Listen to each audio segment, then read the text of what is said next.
La Fundación Bosque Sagrado de República Dominicana presenta su programa de educación ambiental Conciencia Gaia. Difusión ecológica, educación en valores medioambientales, la protección de nuestra flora y fauna y el amor a nuestro planeta. Juntos cambiamos el mundo.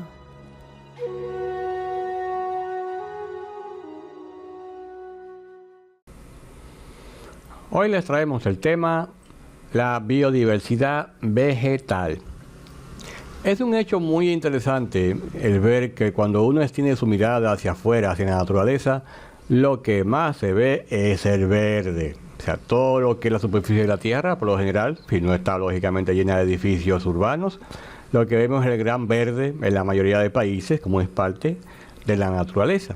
Pero cuando hablamos de reino vegetal, hay que saber diferenciar lo que son los árboles, de lo que es una planta, de lo que es follaje, y se queda uno, pero es que no todo lo mismo. No es lo mismo. Hay 4 clasificaciones básicas en lo que respecta a la biodiversidad vegetal que sería bueno mencionar. Esta es una de ellas, lo que se llama el pasto, o lo que se llamaría también el forraje, del cual se alimenta gran cantidad de animales mamíferos. Entonces, este pasto o este forraje es una de esas clasificaciones de reino vegetal. O sea, están generalmente a raíz de la superficie, lo que son ese forraje o ese pasto verde. Es interesante ver que cuando hablamos, por ejemplo, de alimentación, de ese pasto surge grandes cantidades de alimentos para animales domésticos, como es el caso pues del ganado vacuno, que se alimenta de esto. Esto que ustedes ven en pantalla es lo que se llama heno, que es un tipo de forraje, un tipo de pasto que se utiliza grandemente en esa alimentación de eso que llamamos ganado. Pero todo eso viene dado por pasto, o sea, esto es pasto, simplemente. Tienen que verlo así. Eso ni son árboles, ni tampoco se consideran plantas propiamente dicho. Simplemente pasto, forraje. Es bueno saber que lo que sería el arroz es también un pasto, es un tipo de pasto y de forraje. Pero nosotros como lo cultivamos para fines de alimentación, no vemos esto como una hierba, como un pasto, sino como una plantita que es exuberante en su cantidad, pero realmente corresponde a lo que es el forraje. Pero como ya indiqué, ya por un asunto humano, lo sacamos de esa clasificación de meramente forraje o pasto y le llamamos plantitas de arroz, porque de él nos alimentamos, obviamente.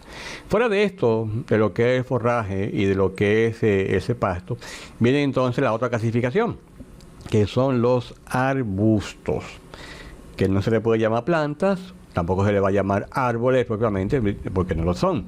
O sea, es como un espacio intermedio. Los arbustos, como ustedes ya lo conocen, tienen una gran variedad de existencia, enorme. Tienen dentro de sus características que son mucho más altos que lo que es el forraje o el pasto, y tienen mucho menos altura que lo que sería pues un árbol, por ejemplo.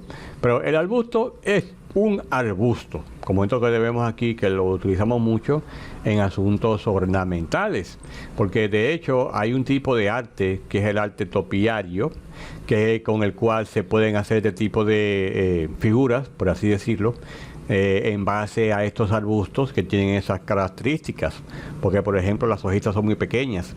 Por ejemplo, el arbusto de tejo, así se llama ese arbusto, las hojas son tan pequeñitas que se pueden hacer figuras con lo que es su cuerpo, ¿no? Como en este caso que vemos aquí, estas figuras animalescas de elefantes.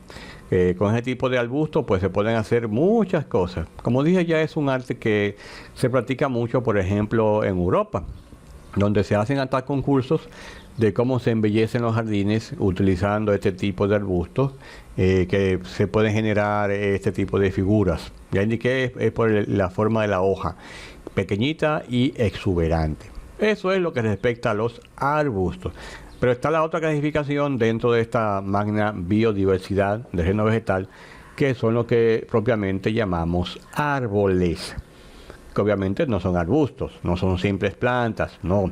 Ya la cosa aquí va a otro nivel. Hablamos de algo más frondoso, mayor altura, un tronco con características específicas. O sea, lo que usted conoce como árbol, del cual sacamos gran cantidad de materia prima, como es el caso, por ejemplo, de la madera, como es el caso de lo que es la madera prima de la corteza para fabricar papel, entre otras cosas.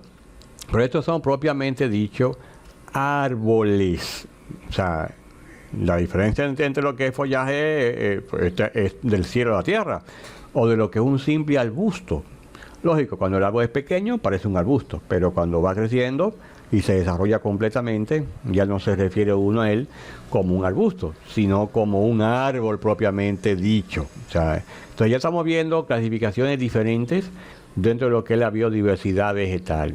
El pasto o forraje, hemos visto lo que son los arbustos con sus características, un poco más alto y todo eso. Y luego está la clasificación de los que propiamente hay que llamarlo como árboles. Obviamente las diferencias son diferentes entre cada una. Y luego entonces viene lo que son las plantas, propiamente dicho. Obvio, dentro de lo que es reino, pues todos son plantas, porque pertenece al reino Plantae, así se le llama. Pero para fines ya de diferenciar una segmentación del reino y otra, pues hablamos de estas clasificaciones, el forraje, el arbusto, los árboles, en este caso las plantas. Por ejemplo, aquí vemos este cocotero o estas palmeras. A menos de que tengan una altura de 3 pisos, que es propia, por ejemplo, de muchos árboles, estos no son árboles, se les llaman plantas. El cocotero o la enorme variedad de palmeras que existen no son árboles, son plantas y son tratadas dentro de lo que es esos jardines o viveros. Se trata como plantas. O sea, estos no son árboles. La variedad es bastante grande de lo que son las plantas que existen en nuestro planeta, que como dije, no son árboles, tampoco son arbustos, son plantas. Lo único que hay que ver sus características, obviamente, de cómo está conformado el tronco y todo eso, que es básicamente donde está la diferencia con los árboles, más no en su altura. Y estas plantas que también sirven de alimento a gran cantidad de animales. Por ejemplo, esto que es bambú, el bambú, que es bastante exuberante, no es un árbol, es una planta. Una planta que tiene pues muchos troncos, vamos a llamarle tronco, como no, tronco de bambú, o varas de bambú, también se le llama varas, de la cual por ejemplo se alimentan los osos panda, que es su alimento preferido, pero esto es una planta. Entonces, si hablamos ya en el aspecto de lo que es la alimentación, tenemos que ver que la mayoría de los alimentos que nosotros comemos vienen dados justamente por las plantas.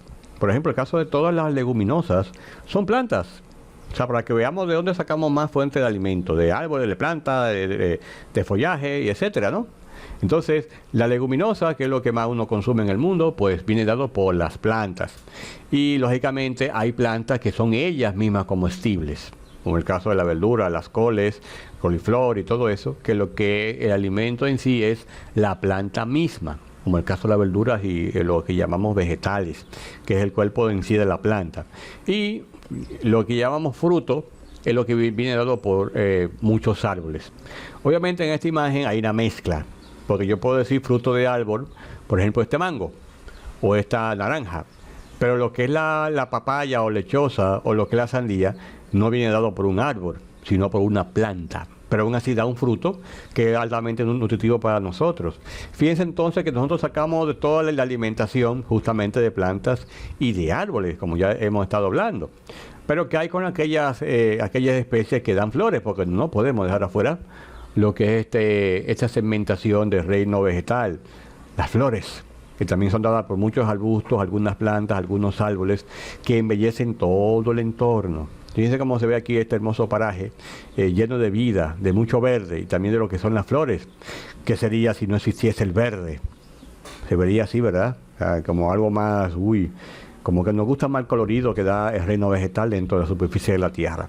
De ahí la importancia de que nosotros, seres humanos, practiquemos lo que sería o lo que se llama el senderismo, que es uno pasearse, andar entre el bosque, ver y valorar, apreciar lo que es la belleza del verde que existe en la naturaleza, y uno entrar en contacto con ella, y así uno enamorarse de ese verde, de ese follaje, de esas plantas, de esos árboles, hacerlo como parte de la vida de uno, porque uno se descarga bastante a nivel emocional cuando se ve sumergido en un bosque espeso, donde se escucha el cantar de los pajaritos y se ve todo ese verde.